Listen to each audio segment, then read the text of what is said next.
Got to run this one on the phone because the Archons are out to get us. The media's job is not to keep us informed. You guys have a misconception. Everyone's out there saying, yo, the media lies to us. They don't do their job. The media does their job.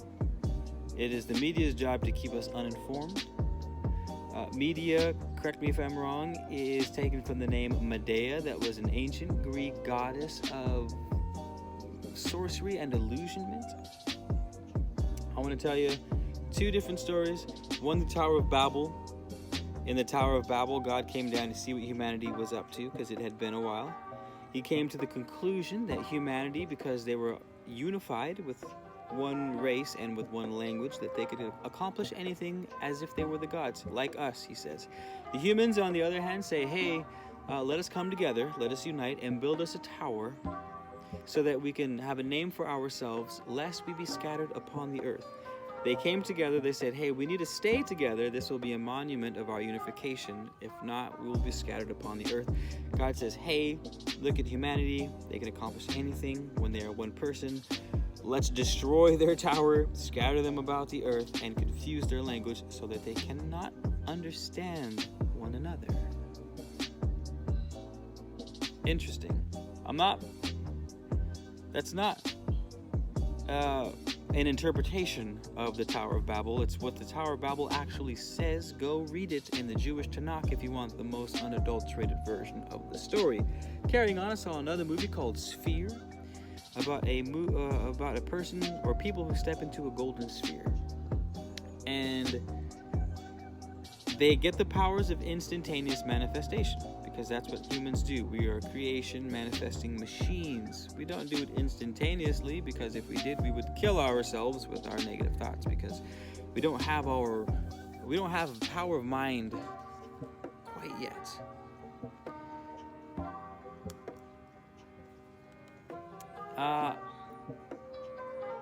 Here's what I'm proposing.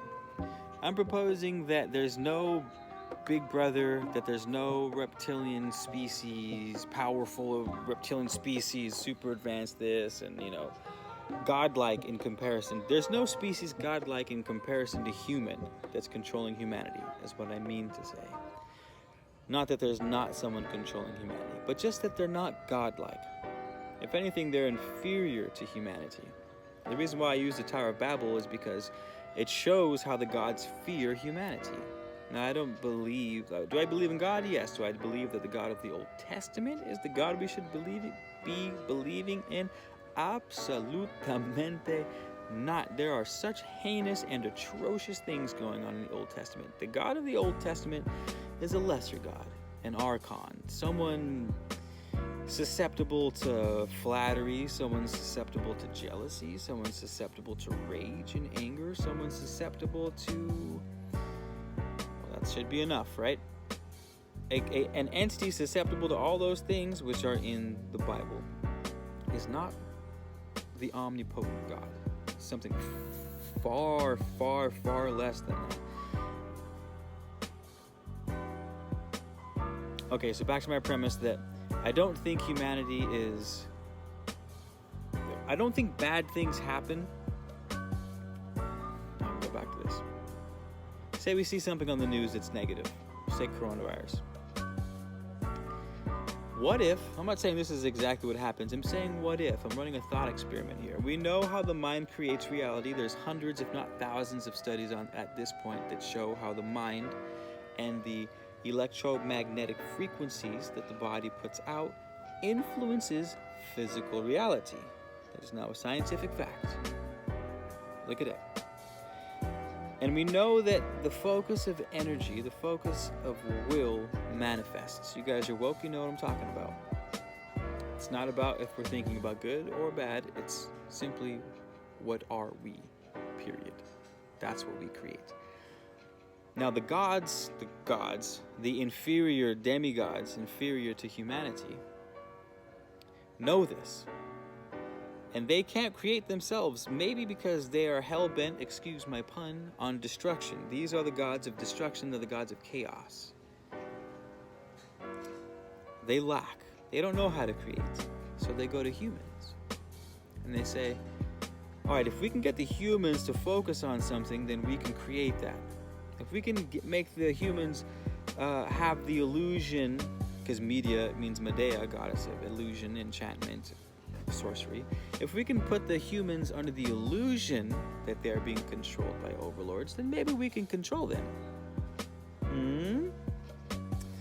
If we can give humanity the impression that there is a global virus killing everyone, maybe humanity will manifest that. We've seen the mind influence random number generators that aren't so random anymore when the human mind focuses on it.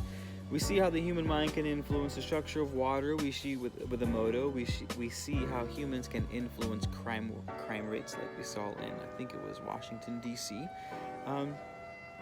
So we know that the mind creates. I would argue, maybe I wouldn't argue, but I would postulate, I would propose that this is what's going on now. That there's a sort of Wizard of Oz, man behind the curtains controlling the gears and broadcasting the projection onto two-dimensional space, giving the illusion that there's a sort of grand scheme behind everything, when in reality, it's a few fearful archons, a few fearful gods of the old world that have lost their power because they've lost our belief in them. Because they were never something to be believed in the first place. They were warmongering. They were tyrants. They were wrathful. They were full of rage. They were full of hypocrisy, death, destruction, chaos, favoritism.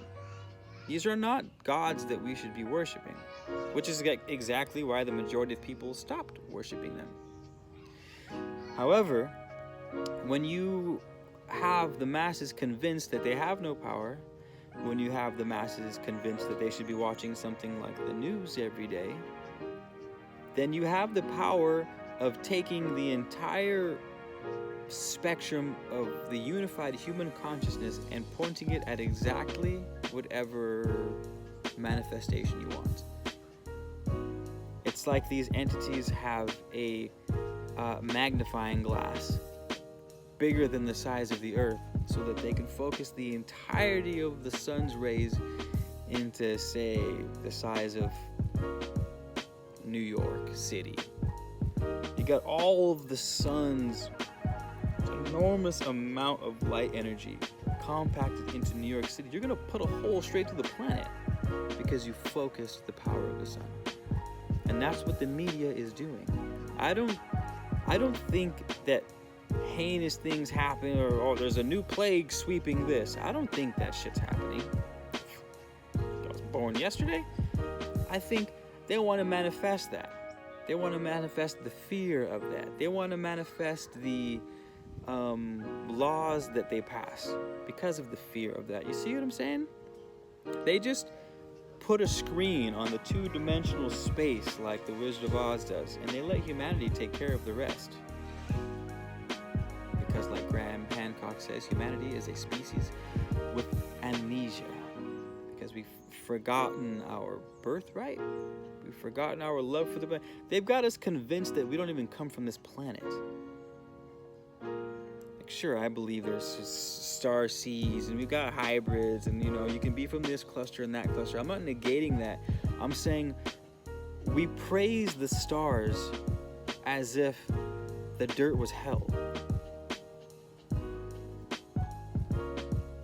Even in spirituality, they got us hating planet Earth, hating the physical, hate this physical realm and all its physical things. And so this is our home. It is righteously beautiful. There's nothing more beautiful than planet Earth. Nothing more magical than everything that you praise that happens in the cosmos happens right here on planet Earth. Doesn't it, my love? All of it. All of it. All your favorite everything. All your favorite texts, all your favorite rituals, all your favorite people, your favorite expressions of love, all your favorite everything exists right under your feet. The guy you praise in the stars. Praise him, you know, praise him, but not at the detriment of where you come from. Why not die here as a human, move on to to Arcturus star cluster and be like, yeah, I'm a star seed that came from planet Earth. Orbits this star called Sun. Here you go, my love. Here, you want this? That's right. Oh, you came from planet Earth? Age-old tale of getting people to hate where they come from, or not even believe in where they come from, so that they can be easier controlled. Confounding each other's speech so that we can't understand one another. That's where we're at. Anywho, those are my thoughts on that. Thanks, you guys, for listening. And see you guys in the next video. If you're new, thank you for considering to subscribe to the channel. Hit the like button, comment, share, do all the things. I'll see you guys next time. Take it easy.